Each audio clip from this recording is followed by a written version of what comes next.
আসসালামু আলাইকুম, আমি নাইম দক্ষিণ কোরিয়া থেকে। দর্শক, ইসরায়েল এবং আমাদের বীরদের মধ্যে যুদ্ধের সর্বশেষ আপডেট থাকছে আমাদের আজকের এই নিউজে। আজকে এই যুদ্ধের ১০০তম দিন পরিপূর্ণ হয়েছে, আর এই ১০০তম পরিপূর্ণ দিনকে সেলিব্রেশন উপলক্ষে আবারও ইসরায়েলের সর্বোচ্চ আকাশ প্রতিরক্ষা সিস্টেমকে ফাঁকি দিয়ে আমাদের বীররা আপনার রকেট এবং ক্ষেপণাস্ত্র হামলা চালিয়েছে। তো এই ১০০ দিনের যুদ্ধের মধ্যে সর্বশেষ আসলে কার কতটুকু কি বলা হয় যে অবস্থান, সেটা নিয়ে আমরা একটা সার্বিক বিশ্লেষণ আপনাদের সামনে উপস্থাপন করছি। প্রথমে হামলার নিউজটা একটু দিয়ে নেই। ইসরায়েলি গণমাধ্যম হারেতেজ সেনাবাহিনী, এটা তাদের সামরিক একটা পত্রিকা, তাদের বরাত দিয়ে বলা হয়েছে ইসরায়েলের উত্তরাঞ্চলে আপনার বীররা নতুন করে রকেট হামলা চালিয়েছে, আর এই সকল রকেট খোলা মাঠে আপনার পতিত হয়েছে। তবে কিছু কিছু জায়গায় আপনার তাদের যে সামরিক বাহিনীর ঘাঁটি আছে সীমান্তবর্তী, সেখানেও আপনার হামলা চলেছে।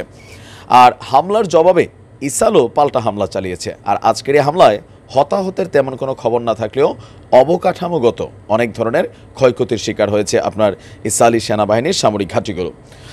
সংবাদ মাধ্যম বলছে যে এই যুদ্ধ শুরুর পর আপনার এখন পর্যন্ত ক্ষয়ক্ষতির শিকারটা আমাদের বীররা বনাম ইসরায়েলদের মধ্যে কার কী অর্জন, সেটারও একটা ডাটাবেস আসছে। যেমন আমরা যদি ধরি মৃতের সংখ্যা, তো মৃতের সংখ্যা অবশ্যই আমাদের যারা বীররা আছেন তাদের এখানে বেশি, বাট বীরদের সংখ্যা সেটা কম, কিন্তু আমজনতার সংখ্যাটা একটা হিউজ পরিমাণ। তথ্য বলছে যে আমাদের গা ওই যে যা সেইখানে নিহত মানুষের সংখ্যা হচ্ছে আপনার ২৩,৮৪৩ জন, এর থেকেও কিন্তু সংখ্যাটা বেশি আছে। আর বীরদের আক্রমণে ইসরায়েলিরা যারা সেনাবাহিনীর সদস্য এমনকি আমজনতা, এখানে আপনার এরা মারা গেছে ১৩০০ জন। আর পশ্চিম তীর, যেটা মাহমুদ আব্বাস কর্তৃক শাসিত হয়, সেখানে আমাদের সাধারণ মানুষ মারা গেছে ৩৪৭ জন। আর আমাদের শহরটা, যে শহরটা আছে গা ওই যে যা, সেখানে ভবনগুলো ক্ষতিগ্রস্ত হয়েছে প্রায় ৪৫ থেকে ৫৬%। তার মানে দেশটার অর্ধেকটাই শেষ হয়ে গেছে। এই শহরে টোটাল হাসপাতাল ছিল ৩৬টি, আর মাঝখানে ২১টি হাসপাতাল ধ্বংস করে দিয়েছে ইসরায়েলিরা। আর আমাদের যে আমজনতা আছে তারা ক্ষুধা এবং অনাহারের সম্মুখীন আছে ৫ থেকে আপনার ৬ লাখ নাগরিক। এই শহরে স্কুলগুলো ক্ষতিগ্রস্ত হয়েছে ৬৯%-এরও বেশি, মসজিদ ক্ষতিগ্রস্ত হয়েছে ১৪২টি, গির্জা ৩টি, অ্যাম্বুলেন্স ধ্বংস করা হয়েছে ১২১টি। স্কুলের বাইরে ছাত্রছাত্রী হতাহতের সংখ্যা প্রায় ৬.৫ লক্ষ। আহতের সংখ্যা হচ্ছে আমাদের গা ওই যে যা সেখানে প্রায় ৬০,০০০ জন, পশ্চিম তীরে ৪,০০০-এরও বেশি। আর মোট ইসরায়েলিরা আহত হয়েছে ১২,৪১৫ জন।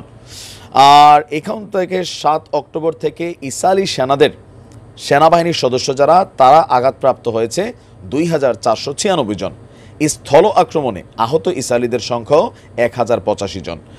আর এই হামলার কারণে এই ভূমি থেকে আমাদের ভাইরা গৃহহীন হয়েছে, বাস্তুচ্যুত হয়েছে, মানে এলাকা ছেড়ে যেতে বাধ্য হয়েছে ১৮ লক্ষ। উত্তর এবং দক্ষিণ সীমান্ত থেকে বাস্তুচ্যুত ইসরায়েলিদের সংখ্যা হচ্ছে প্রায় ২.৫ লক্ষ। পশ্চিম তীরে ফিলিস্তিনিরা বাস্তুচ্যুত হয়েছে প্রায় ১৩০০ জন। আর বন্দীদের হিসেবটা ৭ অক্টোবর থেকে আমাদের বীররা ধরে নিয়ে গিয়েছিল ২৫০ জন, আর মুক্তি দিয়েছে ১২১ জনকে। আর আমাদের বীরদের কাছে ইসরায়েলের হামলায় নিহত হয়েছে ৩৩ জন। আর আমরা যদি দেখি যুদ্ধাস্ত্র গাজায় ফেলা হয়েছে ২৯,০০০ বোমা, গোলা বারুদ এবং শেল। আর ইসরায়েলকে আমাদের বীররা রকেট মারছে ১৪,০০০। তো সব মিলিয়ে আমাদের বীররা এখনও মাঠে টিকে আছে, এটা হচ্ছে আমাদের জন্য সবচেয়ে বড় প্রাপ্তি। ইনশাল্লাহ যুদ্ধ লম্বা সময় চলবে, আর আমাদের বীররাও সেই যুদ্ধে নিজেদের অবস্থান ধরে রাখতে পারবে, সেটাই বলছে আপনার এই বিশ্লেষণ। ভালো থাকুন, আসসালামু আলাইকুম।